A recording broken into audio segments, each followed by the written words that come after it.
ఏం కలుపుతున్నావు? ఎట్ట చేసినావు ఇది?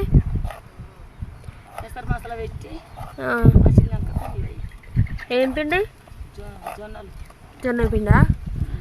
అమ్మకు షుగర్ ఉందని చెప్పేసి షుగర్కే కదమ్మ ఇది అని ఇట్లా కాసుకొని తాగుతుంది అన్నట్టు అందరైతే కామెంట్లలో పెడుతురు కదా. దేనికైనా మంచిదే.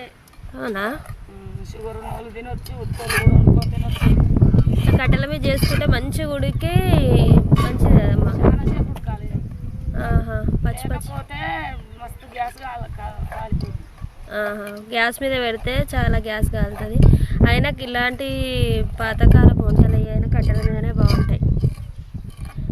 ఇగో అమ్మ అయితే అందరు అన్నం తినొద్దని కామెంట్ చేస్తున్నారు. అట్లా ఇది అమ్మకు డాక్టర్ రాసింది కదమ్మా, డాక్టర్ అయితే చేసుకొని తినమన్నాడు అన్నట్టు. ఓకే బాయ్ ఫ్రెండ్స్ మరి.